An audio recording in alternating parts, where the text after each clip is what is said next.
Tudo da Canção Nova em um só lugar. Canção Nova Play. Proclamação do Evangelho de Jesus Cristo segundo João. Glória a vós, Senhor. Houve uma festa dos judeus e Jesus foi a Jerusalém. Existe em Jerusalém, perto da Porta das Ovelhas, uma piscina com 5 pórticos, chamada Betesda em hebraico. Muitos doentes ficavam ali deitados, cegos, coxos e paralíticos. De fato, um anjo descia de vez em quando e movimentava a água da piscina, e o primeiro doente que aí entrasse, depois do borbulhar da água, ficava curado de qualquer doença que tivesse. Aí se encontrava um homem que estava doente havia 38 anos. Jesus viu o homem deitado e, sabendo que estava doente há tanto tempo, disse-lhe: "Queres ficar curado?"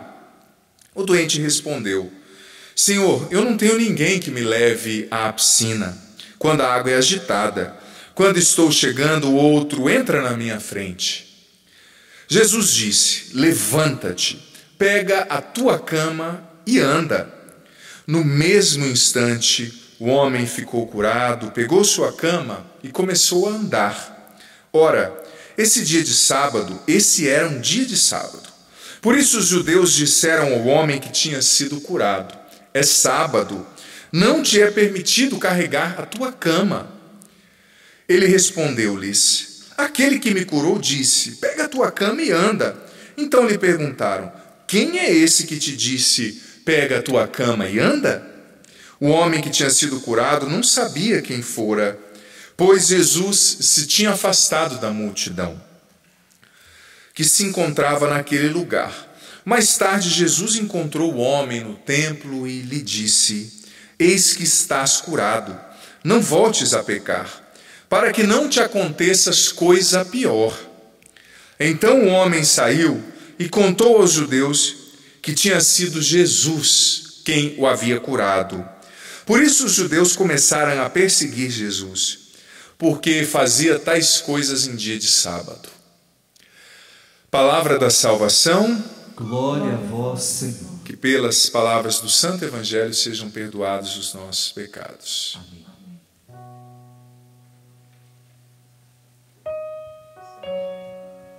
Geralmente esse é aquele momentinho que a gente fala: você que está aqui no santuário pode se sentar. Mas hoje não tem ninguém para sentar, né? Geralmente dá o tempinho, né? O padre vai, enquanto o padre pega o microfone, vai se preparando. Olha, eu confesso que hoje eu já estou melhor, mas semana passada, quando eu presidi a missa sem ninguém, sabe, eu comecei a missa. Pode trazer, por gentileza, aqui a estante para o padre depositar a homilia. Muito obrigado. Já quero de antemão agradecer também os músicos, aqueles que estamos num número bem reduzido, né? Mas que estão servindo na liturgia. Como eu estava dizendo, semana passada, quando eu vi que não tinha ninguém, sabe? Eu fiz o nome do Pai e comecei a rezar a missa, mas parece que estava faltando alguma coisa. Mas pouco a pouco eu fui entendendo, né, que milhares de pessoas rezam conosco, estão nos acompanhando.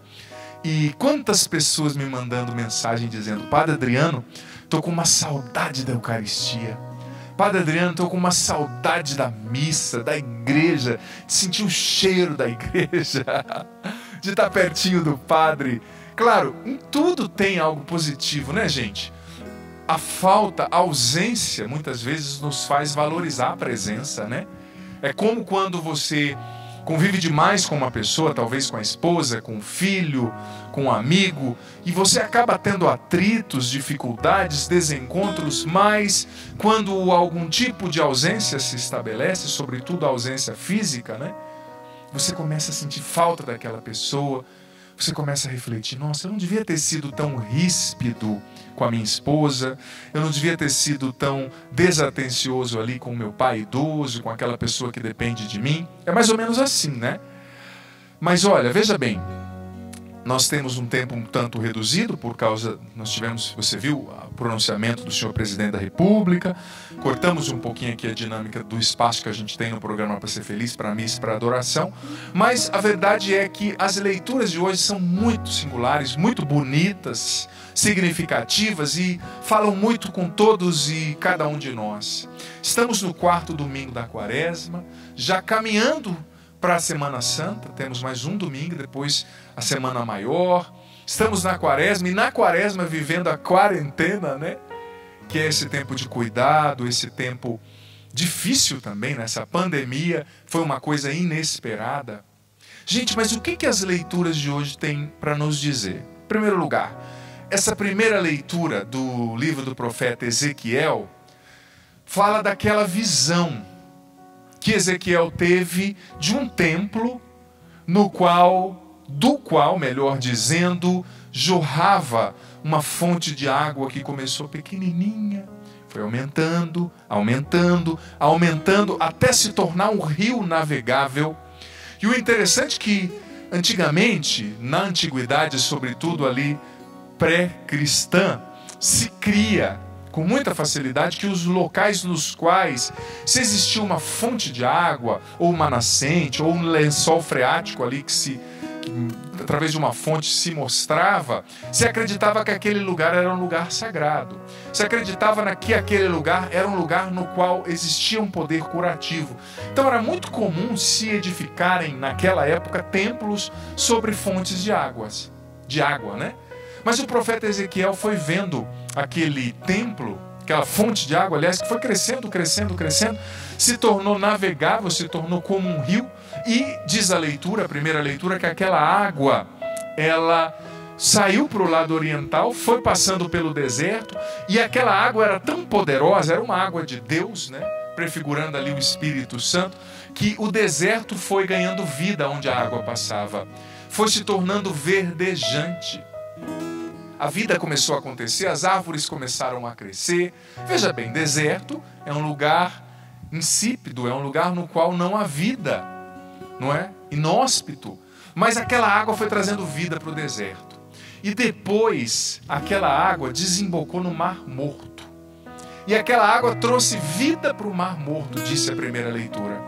Veja bem, ela desembocou no Jordão, depois foi para o Mar Morto. O nome já diz, Mar Morto é um mar no qual não existe vida, por causa da salubridade, né? Tem muito sal no Mar Morto. Eu estive em Israel várias vezes e tive a oportunidade de estar lá, de ir, você nem afunda, né? Que é tanto sal. Só que por essa alta densidade de sal, não tem vida, não tem peixe, não tem nada lá.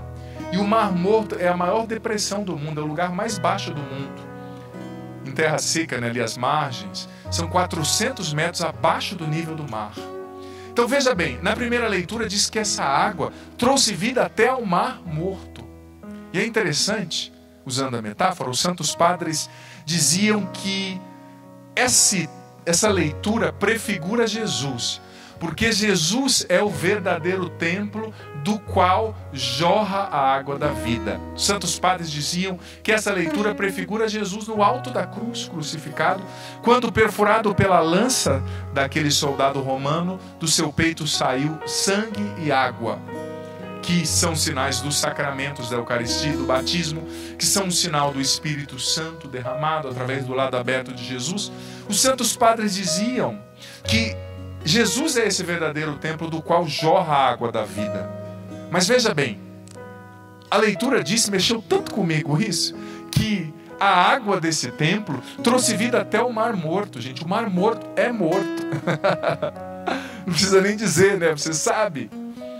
Mas veja bem, quando eu rezava com essa leitura, eu preparava esse momento, me vinha tão forte ao coração que todos nós temos um Mar Morto dentro de nós. É ou não é verdade? Todos nós temos um espaço de deserto na nossa alma, na nossa mente, nas nossas emoções, no nosso coração. Esse Mar Morto, talvez exemplificado pela solidão que você está sentindo, você idoso na melhor idade, que não pode sair, mas que não tem ninguém que te visita também, que está se sentindo sozinho. Você se sentindo abandonado, abandonada. Você que tem o mar morto da depressão, da ansiedade, você com esse sentimento de pânico que essa situação gera, impotência, como eu dizia na adoração, você não sabe o que fazer, você não vê saída, é um prejuízo financeiro, você tem contas para pagar, você preocupado em como retomar o seu negócio, você que ficou desempregado esses dias, essa semana, talvez hoje, você traída, você que está sozinho para enfrentar isso, você que tem um marido que é muito ruim com você, judia de você brigando dentro de casa com seus familiares nesse tempo de quarentena. Qual é o seu mar morto hoje? Essa água viva do amor de Jesus, essa água viva do Espírito Santo, quer alcançar esse mar morto que está dentro de você e trazer vida. Quer alcançar esse deserto que há dentro de você e fazer esse deserto florescer. Traz um pouco de água para mim, por gentileza. Deixa aqui no altar. Bom a gente se hidratar um pouquinho, né? Eu brinco sempre que eu gosto de tomar uma água Canção Nova aqui durante a missa. Veja bem, todos nós temos um deserto. E hoje, nessa celebração, Jesus quer tocar esse deserto dentro de você. Esse mar morto. Mais uma vez eu digo, esse mar morto pode ser exemplificado aqui por muitas realidades.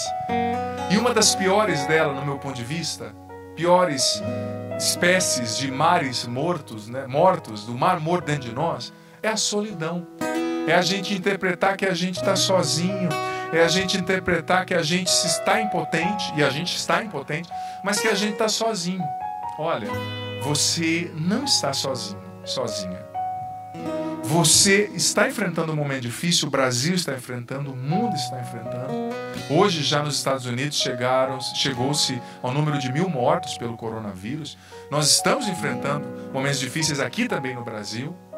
Mas olha, você não está sozinho. Existe um Jesus que é esse templo do qual jorra a água da vida e que quer lavar você nessa noite, trazendo vida ao mar morto dentro de você. Mar morto da desesperança, da solidão, da interpretação que você fez, que você está só, que é cada um por si. Não é cada um por si. É cada um fazendo o seu melhor e Deus por todos, e Deus por você. E olha, é importante ter os olhos fixos nesse templo que é Jesus e acreditar que essa tempestade vai passar. A tempestade vai passar. Tenha certeza disso. O choro pode durar uma noite, mas a vitória vem pela manhã. A alegria volta de manhã. Deus não te abandona e é com Ele que você vai enfrentar. Como eu disse, o nosso tempo é curto, mas eu quero dizer alguma coisa sobre esse evangelho que é fantástico. Jesus que cura esse cego que estava, aliás, esse paralítico, me perdoe, que estava ali na piscina de Betesda. Betesda é a transliteração grega, né, o nome grego do Bet Hasda, em aramaico antigo, que queria dizer Casa da Misericórdia, Beit Hasda, né? Ali naquele lugar, veja bem, Jesus fez uma cura que eu acho tão curiosa, tão engraçada, tão significativa, porque veja bem, esse homem, esse paralítico, a Bíblia diz que ele estava doente há 38 anos e ele estava nessa piscina. Mas interessante que essa é uma das poucas curas nas quais Jesus vai até o doente. Você parou para pensar nisso? O cego de Jericó, ele gritou: Jesus, filho de Davi, tem compaixão de mim. Aquela mulher cananeia que teve a sua filha curada: Senhor, deixa eu comer as migalhas que caem da mesa como os cachorrinhos, vai até a minha filha. A filha de Jairo, a filha do centurião. Muitos foram até Jesus. Nesse caso não, Jesus foi até esse homem paralítico há 38 anos. Veja bem, a Bíblia não diz que ele nasceu paralítico. A Bíblia diz, eu vou vir até aqui ao ambão da palavra, que ele era paralítico há 38 anos. Há 38 anos, gente. Você tem noção do que é isso? Ele era paralítico há 38 anos. Talvez ele tivesse 45, talvez ele tivesse 50. Há 38 anos esse homem buscava a sua cura. E que bonita a perseverança desse homem, né? Porque veja bem, você buscar uma coisa por um ano, tudo bem, você é uma pessoa virtuosa.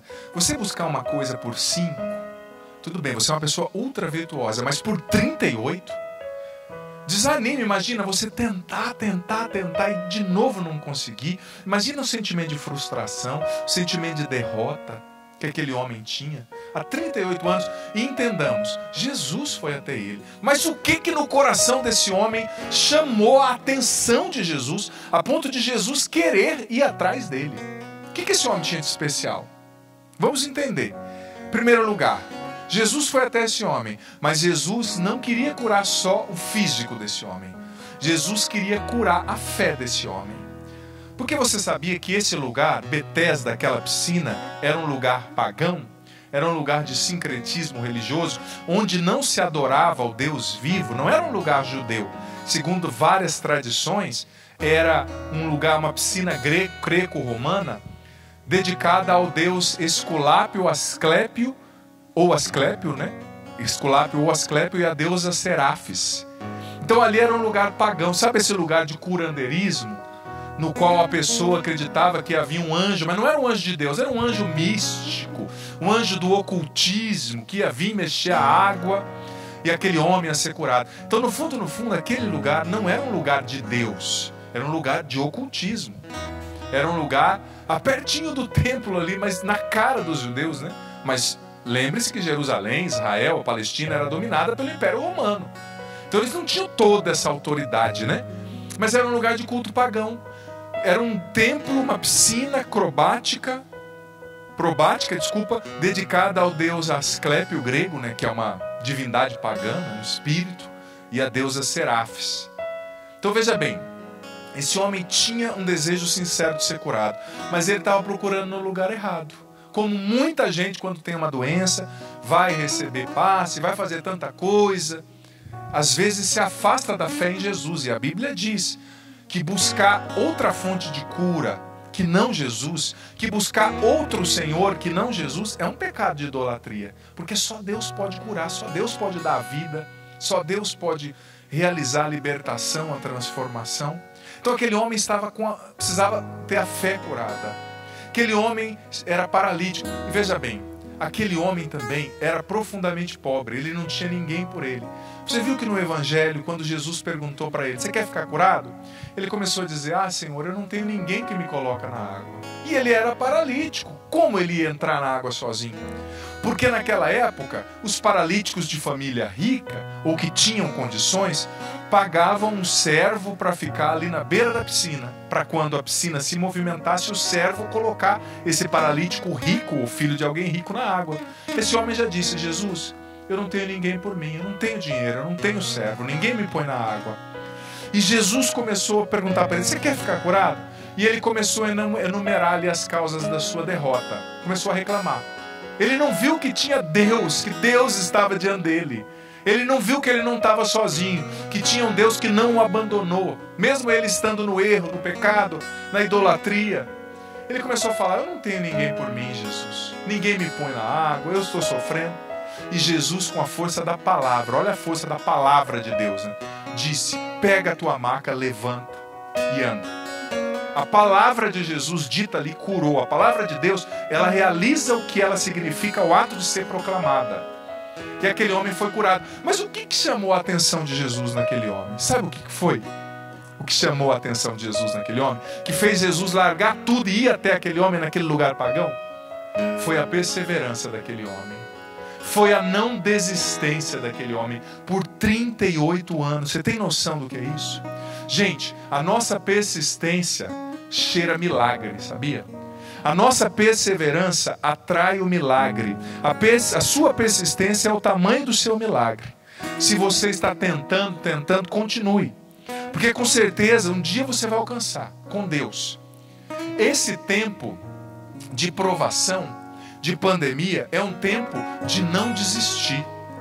Como esse homem que há 38 anos lutou e não desistiu. Eu e você somos convidados a não desistir. A perseverança, a persistência, a não desistência desse homem, a fé, mesmo imperfeita desse homem, mas Jesus viu que ele tinha reta intenção.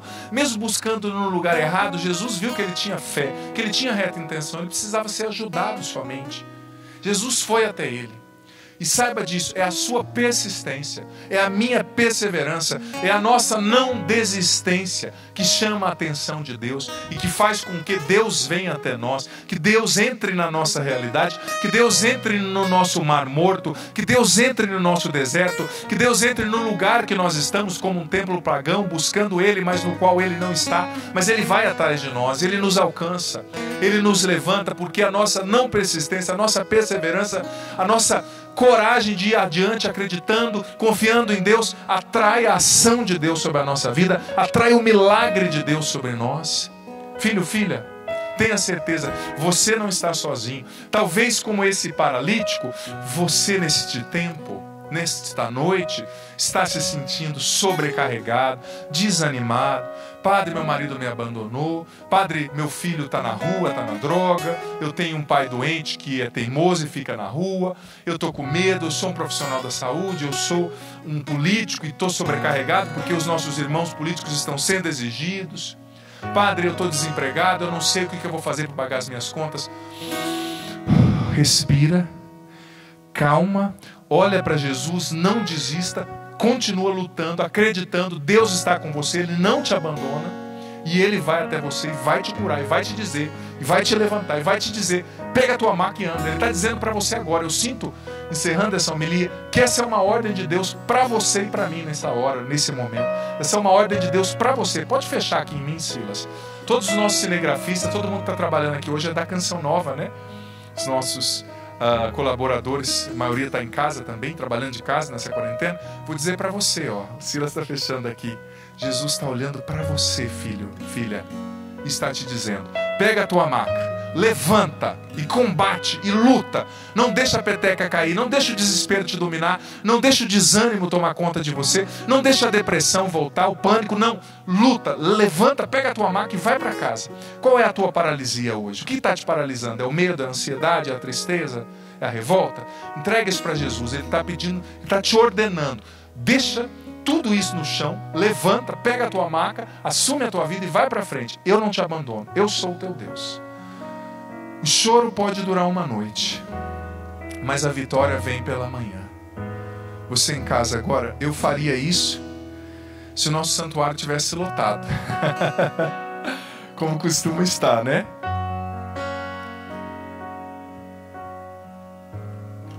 Mas como não está, eu peço para você em casa, põe a mão no teu coração agora, respira fundo. Deus está com você.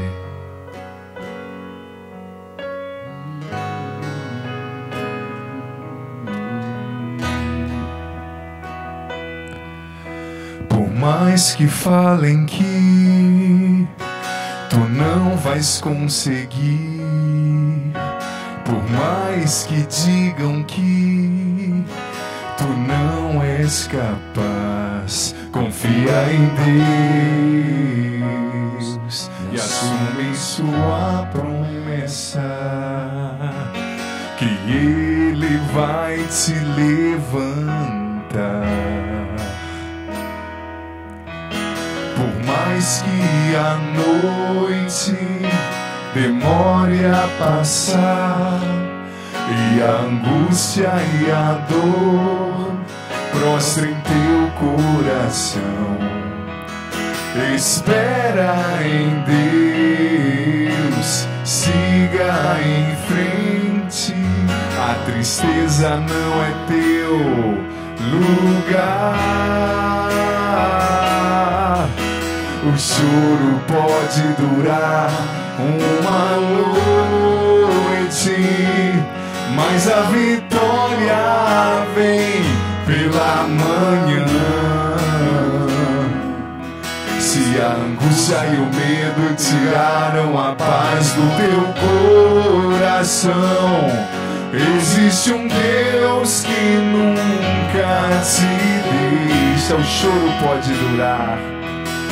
O choro pode durar uma noite, mas a vitória vem pela manhã.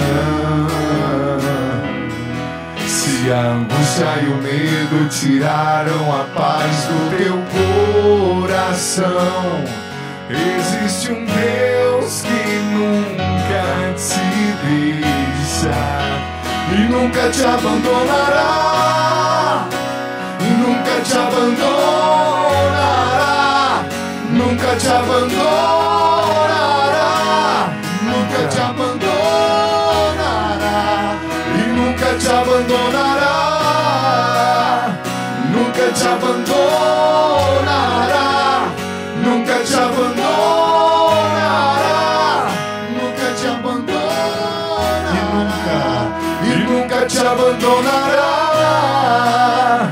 nunca te abandonará, nunca te abandonará, nunca te abandonará, e nunca te abandonará, nunca te abandonará, nunca te abandonará, nunca te abandonará. Muito obrigado, Senhor, porque o Senhor é um Deus que nunca nos deixa e nunca nos abandona. Nós te agradecemos. Nós não estamos sozinhos e nós vamos persistir. Hoje nós pegamos a nossa maca, nos levantamos e vamos continuar, porque o Senhor vem até nós e nos fortalece, e essa tempestade vai passar. O Senhor nunca nos abandona. Em nome do Pai, do Filho e do Espírito Santo. Amém. Tudo da Canção Nova em um só lugar. Canção Nova Play.